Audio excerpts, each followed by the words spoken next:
십자가의 길 두 번째 세 가지 시험이라는 제목으로 말씀을 나누겠습니다. 우리는 지난주에 예수님께서 세례 받으시는 모습을 좀 보았고요. 그 세례를 통하여서 공적인 삶의 시작을 살펴보았습니다. 엄밀히 말하면 예수님은 굳이 세례를 받으실 필요가 없는데 세례를 받으신 이유는 본인이 메시아로서의 신분을 증명하기 위해서 세례를 받으셨습니다.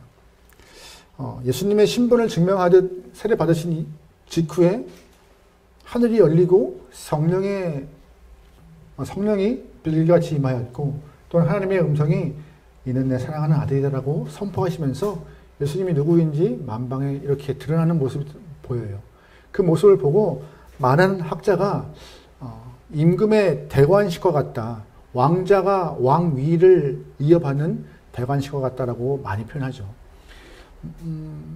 학자들의 말과 같이 대관식이 지난 왕은요, 이제 나라를 멋지게 통치하면 돼요. 다스리면 돼요. 이제 예수님도 이 땅에 오셔서 하나님의 신분 확증을 확인하시고 멋지게 통치하시고 다스리면 되는데 이 이후에 예수님의 삶은 계속해서 고난의 삶이었고 끝은 십자가의 죽음이었습니다. 오늘 본문은 우리가 너무나 잘 아는 말씀인데 이 마귀에게 시험받는 이 본문을 통하여서부터 이제 고난이 하나하나 시작됐어요. 이 말씀은 굉장히 중요한 의미가 담겨있는 말씀입니다. 러시아의 굉장한 문어였던 도스토옙스키가 이런 말을 했어요. 혹시나 신약 성경의 모든 내용이 없어진다 할지라도 예수님이 시험 받으시는 말씀만 있다면은 기독교의 진리는 설명될 수 있더라고요. 그만큼 오늘 본문은 중요하고 인간의 실존과 구원의 진리를 담고 있는 굉장히 중요한 메시지입니다. 본문의 중요한 이유는요, 창세기가 시작되었던 아담과 하와 때부터 오늘과 같은 시험들이 반복되었고 또한 이 땅에 있는 모든 사람들이 같은 시험을 당하고 있으며 앞으로 태어날 모든 영혼들 또한 당할 것입니다. 그런데 감사하게도 오늘 예수님께서는 이 시험을 다 이기시는 모습이 보여요. 오늘 말씀을 통하여서 하단마귀가 어떻게 시험하는지 그 시험의 패턴을 우리가 알 수 있는데 예수님의 승리하시는 모습을 보고 우리 또한 승리의 길을 걸어갈 수 있는 귀한 여러분과 제가 되면 좋겠습니다. 말씀에서 이제 마귀가 예수님을 첫 번째로 시험한 내용은 다 아실 것입니다. 바로 돌을 떡으로 만드는 시험입니다. 우리 2절과 3절 말씀 읽어볼게요. 시작. 마귀에게 시험을 받으시더라. 이 모든 날에 아무것도 잡수시지 아니하시니 날수가 다하매 마귀가 이르되 내가 만일 하나님의 아들이거든 이 돌들에게 명하여 떡이 되게 하라. 아멘. 예수님은 세례 받으신 이후에 40일 동안 광야에서 금식하시면서 본인의 시간을 이렇게 가지고 가셨어요. 근데 40일 지난 이후에 마귀가 예수님께 40일 동안 굶주린 예수에게 와서 돌을 떡으로 만들어 먹으라라고 시험하죠.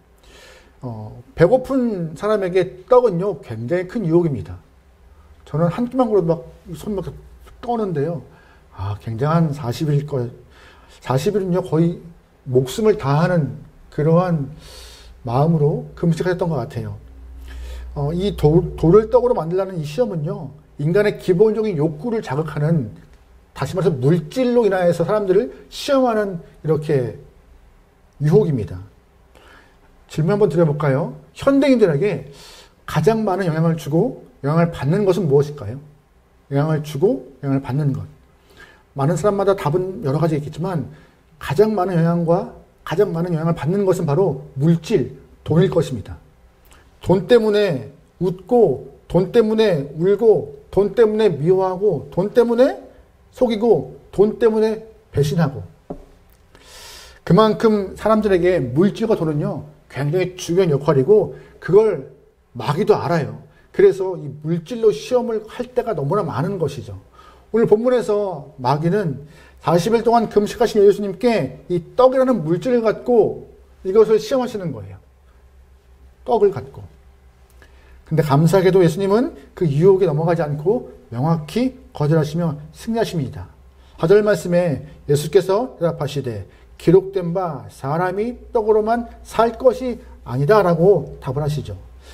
예수님께서 물질의 유혹을 어떻게 이겼는지 잘 보여주는 답인데요. 사람이 떡으로만 살 것이 아니래요. 그렇다면 사람에게 떡이 필요 없다는 말씀인가요? 여기서 오해하시면 안 돼요. 떡이 필요합니다. 떡은 필요하지만 예수님이 이렇게 말씀하신 이유는 떡으로만 사는 존재가 아니다라고 말씀하시는 것이에요. 분명히 먹고 사는 문제 안에서 떡도 필요하고 돈도 필요해요. 성경은요, 돈을 벌지 말라 한 적이 한 번도 없어요. 돈이 필요하고 돈이 필요 없다고 하는 순간 우리 보러 죽으라는 얘기입니다. 그런 뜻이 아니에요. 돈도 필요하고 떡도 필요하지만 거기에 매여서 하나님을 뒤로 한 채 너의 삶을 다 거기에 올인하는 것, 그거 성경 안에서 죽음으로 가는 길이라고 오늘 말하고 있는 것이에요. 너희가 살기 위해서 떡을 구하지만, 살기 위해서 돈을 찾지만 오히려 그걸 쫓는 삶이 목숨을 잃는 것이더라고요. 마태복음 6장 보면은요, 무엇을 마실까, 무엇을 입을까, 무엇을 먹을까 염려하지 말라라고 하세요. 그러면서 먼저 구할 것이 무엇인지 말씀하시죠. 마태복음 6장 말씀인데 같이 읽어볼게요. 시작. 그런즉 너희는 먼저 그 나라와 그의 의를 구하라. 그리하면 이 모든 것을 너에게 더하시리라. 먹을 것, 마실 것, 입을 것 염려하지 말고 먼저 그 나라와 그 의를 구하래요. 무슨 말이에요? 세상과 단절을 선포하신 것이 아니라 오히려 우선순위가 무엇인지 말씀하세요. 그렇지, 살면은 먹을 것도 필요하고 입을 것도 필요하고 마실 것도 필요하지만 먼저 우선되어야 될 것은 그 나라와 그 의, 즉 하나님을 먼저 구하는 것이 우선되어야지만이 너희가 살 것이다. 하나님을 구할 때 말씀해 보면은 모든 것을 더하신다. 더하신다. 근데 우리는 이 앞에 것만 집중해요. 어떻게 구해? 먼저 어떻게 구해? 주의 말씀도 기억하셔야 돼요. 더하신다는 말씀이요. 너희가 먼저 우선순위를 정해놓고 주님께 나아가는 순간 더하실 거야. 근데 뒤에 말씀은 보지 않고 어떻게 먼저라는 저것만 힘들어요, 하나님. 여러분, 말씀을 뒤에까지 다 보시면 좋을 것 같아요. 우리가 먼저 구할 것은 분명히 하나님이십니다. 마귀도요, 오늘 본문에서 근데 그 우선순위를 바꿔 얘기하시는 거예요. 마귀가 예수님에게 배고프지 먼저 떡을 먹어. 배고프지 먼저 음식으로 너희 배를 채우라고요. 마귀가 우리가 하나님을 향해서 마음을 정하고 의를 구할 때 우리에게 세상 물정 모르니 바보 같은 삶이라고 막 훈계하지 않아요. 오히려 그렇지, 하나님께 가야지. 그런데 먼저 너의 삶에 좀 부족한 걸 다 채우고 그 다음에 하나님 찾는 건 어때? 라고 우리를 유혹하는 거예요. 우리가 전도하러 갈 때 지금 집에 돌아가는 세탁기를 좀 돌아보고 빨래 걷어서 다 널고 그 다음에 우리가 기도하러 갈 때 먼저 애들 밥 먹이고 먼저 돈을 좀 벌고 삶이 안정된 이후에 그 다음에 기도하러 가고 예배하러 가고 찾는 거지, 순서가 바뀌는 거 안 좋아라고 우리를 계속 좀 고차원적으로 유혹하는 것입니다. 근데 그 먼저와 예수님이 말씀하시는 먼저와 마귀가 말하는 먼저가 달라요. 근데 우리는 그 먼저를 마귀가 말하는 먼저로 자꾸 더 마음을 쏟고 있는 것이 우리의 한계라는 것을 예수님 오늘 이 본문에서 증명하십니다. 말씀하세요. 세상은요, 일단 먹자, 일단 쉬자, 일단 벌자라고 말하지만 예수님은 단호하게 아니다라고, 말씀으로 살아야 한다라고 그렇게 이야기하십니다. 왠지 아세요? 우리의 육과 영혼이 진리와 말씀으로 지배되어야지만이 우리가 복된 영혼 되는 것입니다.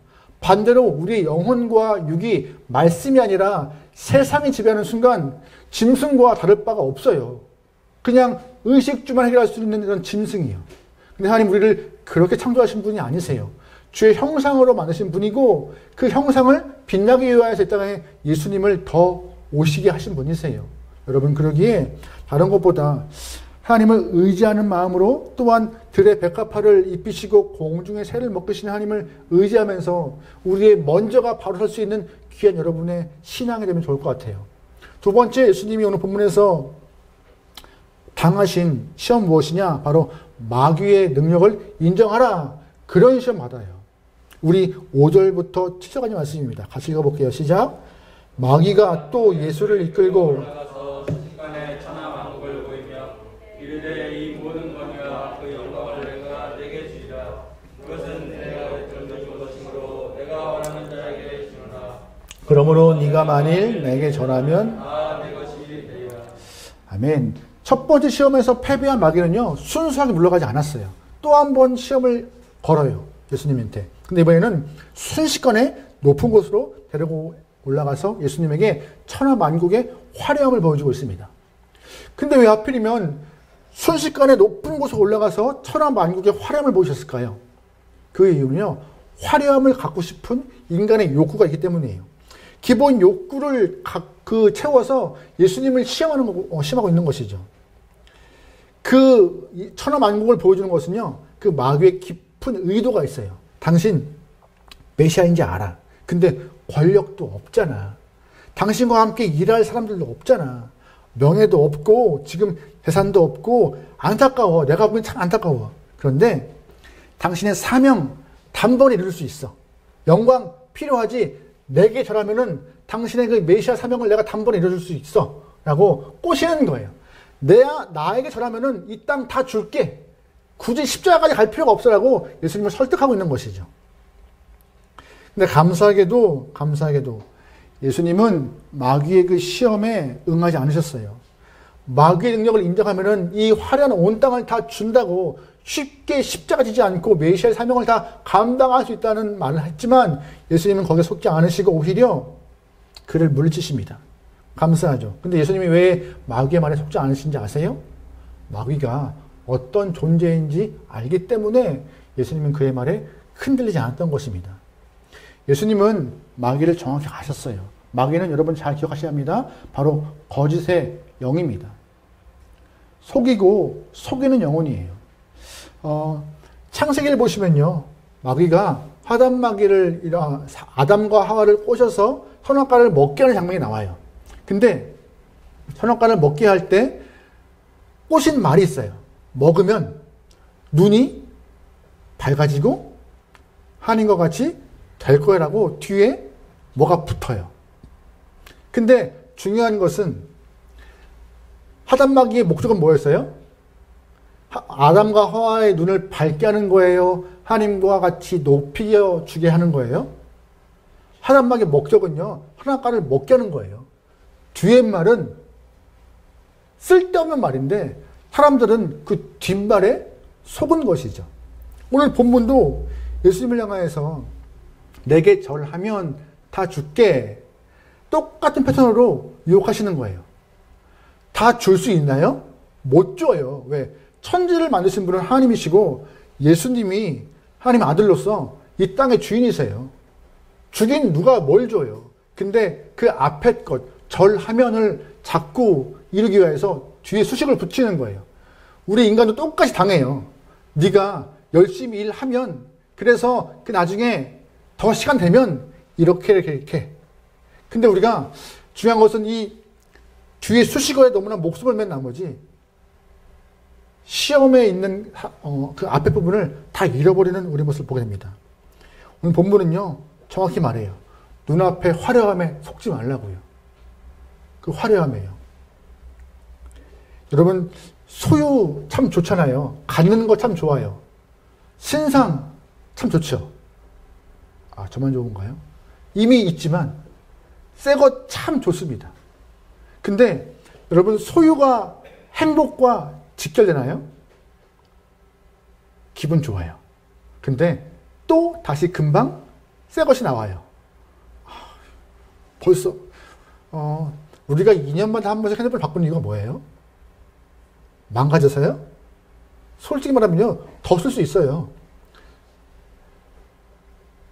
배터리라고 해야 되나? 건전지만 바꾸면 충분히 돼요. 근데 아니요, 그냥 더 비싼 돈 주고 더 사요. 쓸 수 있지만. 제가 알아보니까는요, 핸드폰을 적어도 만들 때에 한 7년 이상 쓰게 한대요. 근데 이 배터리 수명만 잘 바꾸고 교체하면요, 더 쓸 수 있대요. 근데 우리는 질려서 새로운 거, 이렇게 피고 싶고, 이렇게 피고도 싶고, 그죠? 그래서 바꾸는 거죠. 소유가 행복과 직결되는 것은 아닙니다. 행복은 주신 거에 만족하고 감사할 때, 성경 안에서 말하면 자족할 때의 행복이 있는 것이에요. 근데 오늘 사단마귀는요, 예수에게 천하만국을 보여주면서 너 다 줄게, 행복할 거야 라고 꼬시는 거거든요. 여러분, 다 가져서 행복할 거라는 그런 마음 없기를 소망합니다. 다 가질 수도 없고, 오히려 다 갖고 계신 주님을 우리가 믿는 것이, 그분을 섬기는 것이 더 행복을 누리는 것이고, 감사함으로 더 우리의 삶을 풍성하게 이끌어가는 방법인 것입니다. 감사한데요, 오늘 거짓말쟁이인 하단마귀에게 예수님이 어떻게 반응하세요? 우리 10절 말씀 볼게요. 시작. 이에 예수께서 말씀하시되 하단아 물러가라, 기록되었으니 주 너의 하나님께 경배하고 다만 그를 섬기라 합니다. 잘 보세요. 누구만 섬겨요? 하단마귀만요. 하단마귀만. 예수님께서는요, 우리에게 하나님만 섬길 뿐이고 하나님만 경배를 받을 뿐이라고 얘기하시는 것이지, 그 누구도 경배를 받을 만한 사람이 없다라고 하시는 것이에요. 여러분, 우리가 행복하고 우리가 잘 삶에서 승리하기 위해서는요, 그 누구보다 하나님만 경배해서 그 크신 하나님을 향한 마음을 갖고 살아가는 것. 그래서 하나님이 갖고 계신 모든 것을 내가 누리는 것이 참 행복인 것입니다. 내가 벌어서 내가 사는 것 불가능해요. 오히려 주신 것 감사하게 받아서 누리는 것이 더 행복한 것이죠. 오늘 본문은 그 얘기예요. 경배할 대상은 이 땅이 아니라, 이 땅의 화려함이 아니라 오직 하나님이라고요. 여러분, 그러기에 눈을 들어서 주를 바라볼 수 있는 귀한 여러분들이면 좋을 것 같습니다. 세 번째, 오늘 말씀 보면요, 하단마귀가 예수님을 향한 시험이 무엇이냐? 바로 성전 꼭대기에서 뛰라고 하고 있어요. 우리 9절부터 11절까지 말씀입니다. 같이 읽어볼게요. 시작. 또 이르고 세상으로 와서 성전 꼭대기에 세우고 이르되 내가 만일 하나님의 아들이거든 여기서 뛰어내리라. 기록되었을 때 하나님이 너를 위하여 그 사자들을 명하사 너를 시키게 하시리라 하였고, 또한 그들이 손으로 너를 받들어 내 발이 돌에 부딪히지 않게 하시리라 합니다. 아멘.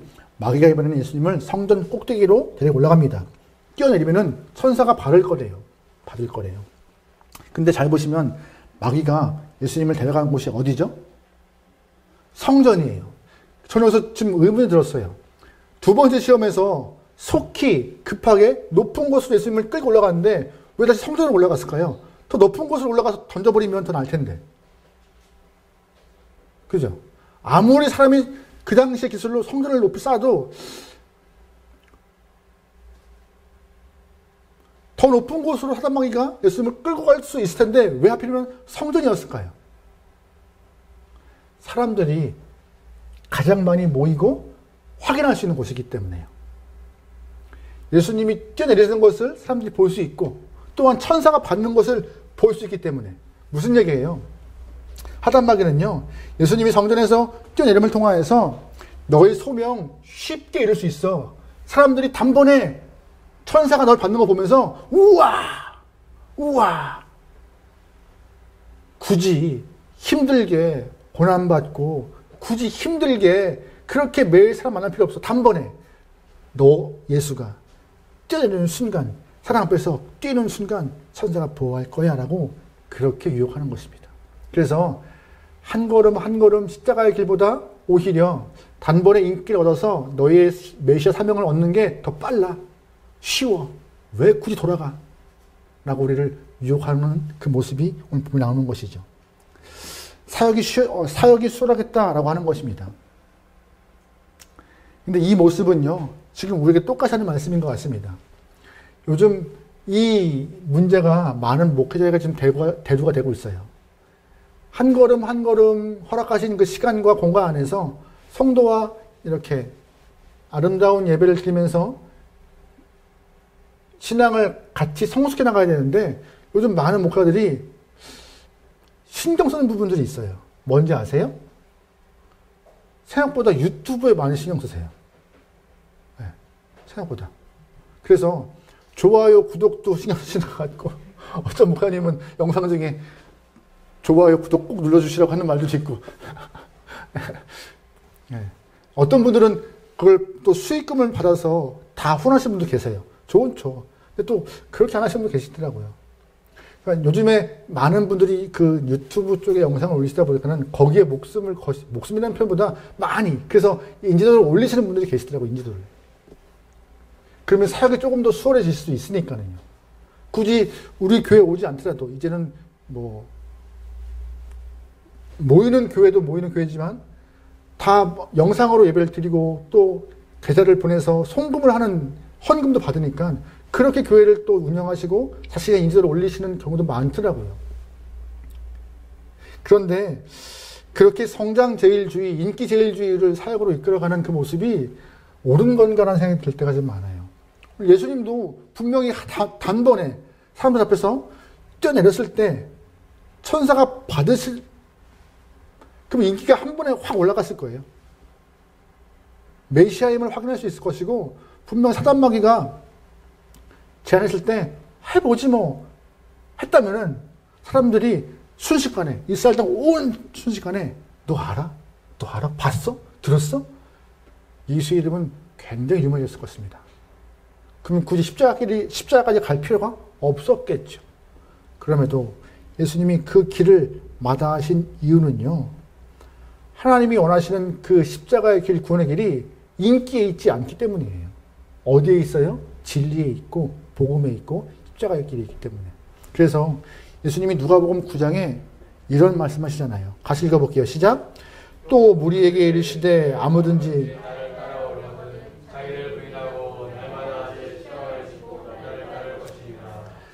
예수님은 모든 성도에게 너희 각자에게도 십자가가 있다 말씀하세요. 예수님 혼자만 지시는 것이 아니라 우리에게도 우리의 몫인 십자가를 지고 쫓아가야지만이 신앙의 길이 쉽지 않지만 끝까지 완주하는 것이 하나님의 은혜와 구원의 길에 동참하는 길이라고 말씀하십니다. 그런데 이 자기의 십자가를 헛된 영광과 물질의 축복으로 맞바꾸는 일이 많다는 거예요. 굳이 무겁게 뭐하러 매. 조금 더 사람들이 알아봐주고 인기를 얻고 그렇게 수월하게 일할 수 있을 것 같긴 한데 라고 마음을 놓아버리는 그런 경우죠. 예수님도 기적을 통해서 사람들이 많이 모였어요. 그리고 사람들이 알아봐 줬어요. 근데 중요한 것은 예수님이 기적을 행하신 이후에도 사람들의 입을 막으시는 경우가 많았어요. 아무에게도 말하지 말라. 왜요? 복음은요, 인기와 이렇게 센세이션같이 획기적인 일을 통하여서 이루어지는 것이 아니라 뚜벅뚜벅 걸어가는 십자가를 통하여서 사명을 감당할 때 완성되는 거기 때문에 예수님은 본인이 행하신 그런 기적과 은혜의 순간들을 통하여서 입을 막으시고 알리지 마. 때가 되면은 더 큰 것으로 주님이 역사하실 거라고 입을 막으시는 거였어요. 그게 하나님의 구원의 방법이었고 그게 예수님이 걸어가시는 구원의 길인데 오늘 본문에서 사단마귀는 다 뛰어넘고 한 번에 여러분 믿음도요, 신앙도 한 번에 점프하는 거 없습니다. 차근차근 연습하는 거고 또한 그게 훈련이 쌓여서 건강이 되는 거예요. 여러분 그러기에 우리가 걸어가는 십자가의 길이 바로 십자가의 무게가 구원의 능력을 주는 방법이며 또한 십자가의 길이 이 땅의 최상의 기적인 줄 믿고 살아갈 수 있는 저와 여러분은 좋을 것 같아요. 근데 우리가 이 말씀 보면서 꼭 짚고 넘어야 할 부분이 있어요. 오늘 본문은 세 가지 시험을 하는데 이 세 가지 시험에서 우리 진짜 근본적인 시험이 있어요. 근본적인 시험. 이거 시험 말고도요. 마귀는 예수님한테 세 가지 시험을 했지만 진짜 근본적인 시험. 그게 뭔지 아세요? 우리 3절 말씀 볼게요. 3절입니다. 시작. 마귀가 이르되 네가 만일 9절 말씀 한 번 더 읽어볼게요. 시작. 또 이끌고 예루살렘에 가서 성전 꼭대기를 세우고 이르되 네가 3절과 9절에 반복되는 말이 있어요. 뭔지 아세요? 아들이거든. 무슨 말이에요? 의심이에요. 의심. 또 맞아 진짜? 네가 바로 메시아 맞아? 이 의심을 통하여서 자꾸 예수님 본인 사명을 잃게 만들고 우리도 우리 안에 의심을 심어서 예수님을 믿지 못하게 하는 것이 하단 마귀의 근본적인 시험인데 오늘 그걸 행하고 있는 것이에요. 눈에 보이는 화려함, 우선주의, 다 알아요. 하지만 정말 근본적인 시험은요, 의심이에요. 아니지? 너 구원자 아니지? 사명 아닌 거지? 이렇게 해서.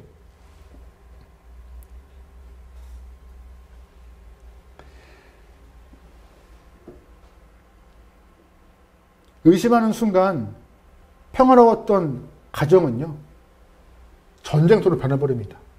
남편이 부인을 의심하고 부인이 남편을 의심하고, 의심이 싹트는 순간 공동체는 깨져버리고 전쟁이 발생합니다. 의심이 생기는 순간 서로가 칼부림을 하고 죽이는 일이 발생해요. 하지만 감사한 것은 예수님께서 이 사단마귀의 의심을 어떻게 깨세요? 믿음으로 깨십니다. 어떻게 해요? 우리 말씀 볼게요. 누가복음 3장 앞에 있는 말씀이에요. 앞에 있는 말씀. 3장 21절 22절 말씀이 같이 읽어볼게요. 시작.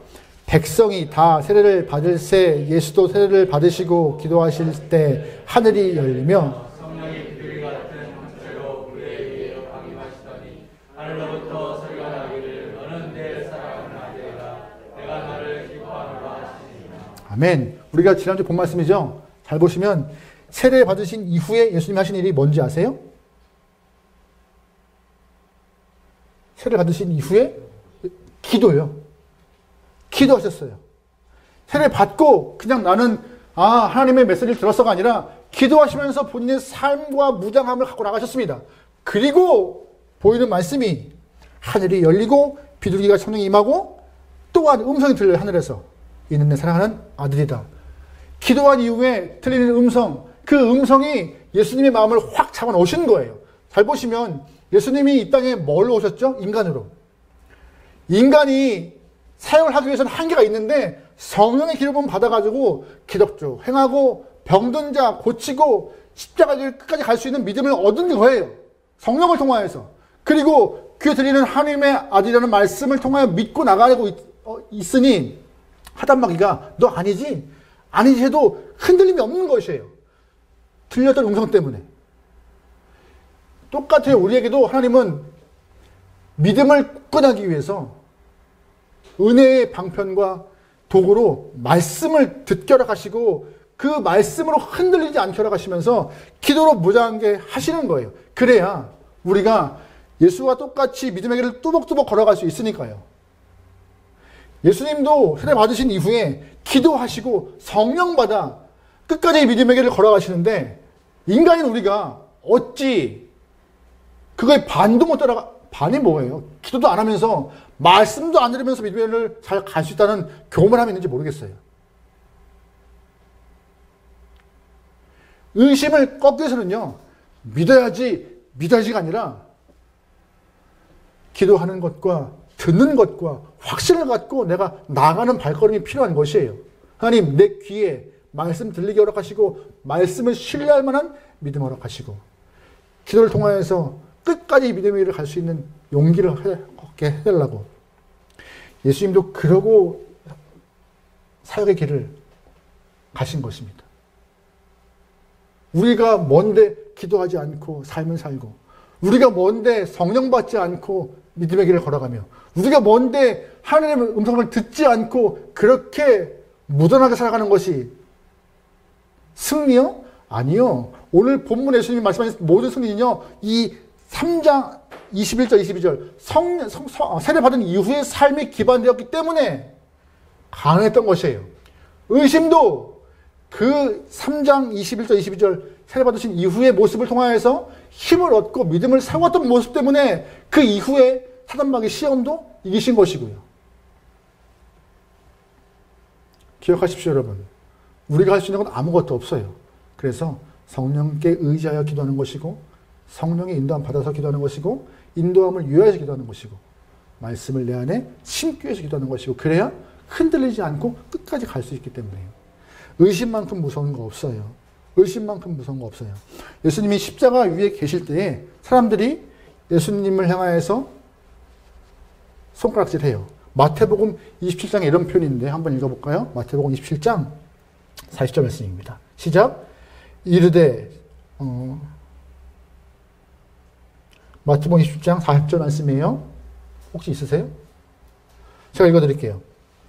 이르되 성전을 헐고 사흘에 짓는 자여, 네가 만일 하나님의 아들이거든 자기를 구원하고 십자가에서 내려오라 하매. 무슨 말이에요? 사람들도 십자가에 있는 예수님을 향해서 네가 하나님 아들이면 내려와 라고 말하고 있는 것이에요. 사람도 못 믿어요. 이렇게 기도하지 않고 사람도 성령 받지 않으면요 못 믿을 수밖에 없는 거예요. 하지만 이 의심을 걷어가는 것은 기도하고 성령 받아 말씀으로 내 믿음을 지켜나갈 때 그 순간순간의 모든 것들이 다 가능한 것입니다. 여러분 그러기 그 어떤 것보다 우리의 삶이 주 앞에 붙들림 받아서 온전히 승리할 수 있고 의심의 뿌리를 다 걷어가 믿음의 열매를 많이 맺길 소망합니다.